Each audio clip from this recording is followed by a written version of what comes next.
আঁতেল, ভাঁড়, গাঁজাখোর আছেন যারা কোনোখানে কোনো রকম পোস্ট যদি দেখেন ফেসবুকে যে অমুক সড়ক দুর্ঘটনায় নিহত হয়েছেন বা আহত হয়েছেন, আপনি যদি প্রশ্ন করেন তখন সড়ক কবে হবে নিরাপদ, সেই আঁতেল, গাঁজাখোর, ভাঁড় তারা বলবেন জনগণ যেদিন সচেতন হবে সেই দিন সড়ক হবে নিরাপদ। আমি সেই সকল আঁতেল, ভাঁড় ও গাঁজাখোরদের কাছে প্রশ্ন করতে চাই, ধরেন আপনি খুবই সচেতন, কিন্তু আপনি একটা বাসে উঠলেন, বাড়ি যাবেন, বাসটি সোজা গিয়ে একটা ট্রাকের মুখোমুখি সংঘর্ষ হলো, বাসের সকল যাত্রী আহত নিহত, কেউ আহত হলো, কেউ নিহত হলো, আপনিও নিহত হলেন, তাহলে আপনার কি কমতি ছিল সচেতনতার সেখানে? অথবা ধরুন আপনি খুবই সচেতন, আপনি বাসের জন্য অপেক্ষা করছেন ফুটপাতের উপর, গাড়ি এসে ফুটপাতের উপর আপনাকে হত্যা করলো, এইখানে আপনার সচেতনতার কি ঘাটতি ছিল?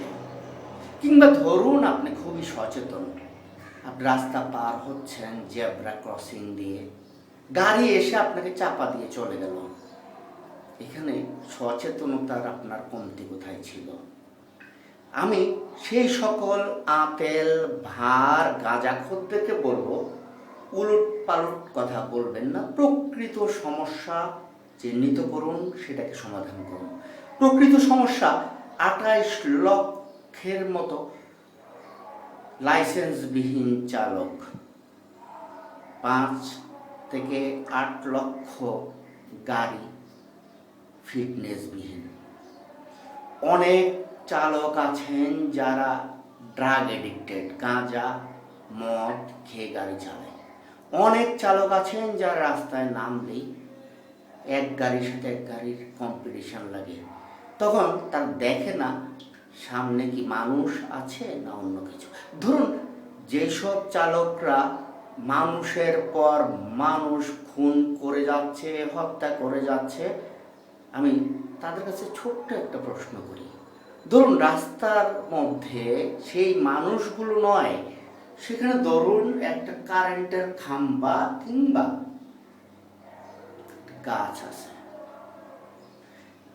মানুষ আপনার সাথে বাড়ি খেয়ে তাৎক্ষণিকভাবে খুন হলো, কিন্তু সেখানে যদি একটা কারেন্টের পিলার, খাম্বা কিংবা একটা গাছ থাকতো, তখন আপনি শেষ হয়ে যেতেন এবং আপনার বাসের সকল যাত্রী শেষ হয়ে যেত। প্রতিদিন সড়কে কতজন খুন হচ্ছেন, কতজনকে হত্যা করা হচ্ছে, একটি মাত্র উদাহরণ দিন তো, 1-2 ঘাতককে আজ পর্যন্ত গ্রেপ্তার করা হয়েছে কিংবা সাজা দেওয়া হয়েছে? এমন নজির কি আপনাদের কারো কাছে আছে? থাকলে দয়া করে জানান। আতলামি করবেন না, ভাড়ামি করবেন না, উলটপালট কথা বলবেন না, প্রকৃত সমস্যা চিহ্নিত করে সমাধান করুন। ধন্যবাদ।